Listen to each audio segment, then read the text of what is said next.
澳大利亚政府新组建的太空司令部星期二正式运作。澳大利亚国防部长达顿表示，这个新兵种将拓展澳大利亚的太空能力，与盟友一起确保太空的安全与稳定。此举被视为是来抗衡来自中国、俄罗斯等太空强国的威胁。达顿是在一个航空航天会议上发表讲话时表示，澳大利亚与美国已同意在卫星活动的广泛领域进行合作。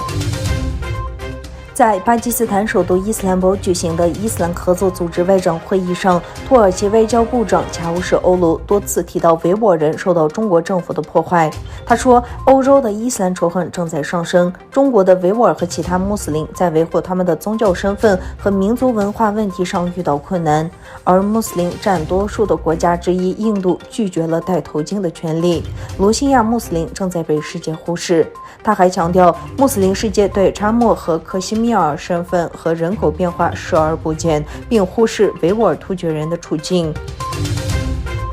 在中国外交部例行记者会上，有记者提问，美军印太司令部司令称中国已经将南海的3个岛屿完全军事化，中国对此有何评论？外交部发言人王文炳表示，中方在本国领土上部署必要的国土防御设施，这是主权国家的当然权利，符合国际法，无可厚非。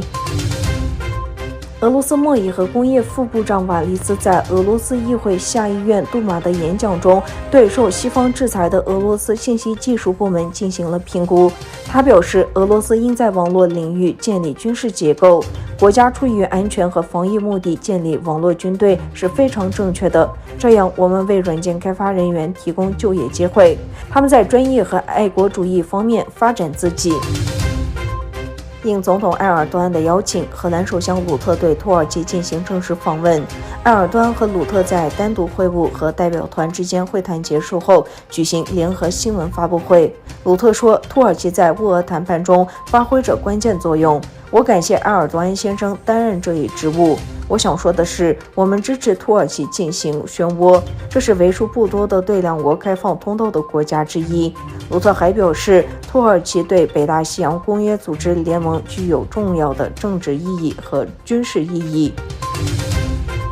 联合国中东问题特使托尔温塞莱德在给联合国安理会的一份声明中说，有67万以色列人被重新安置在被占领的巴勒斯坦领土上。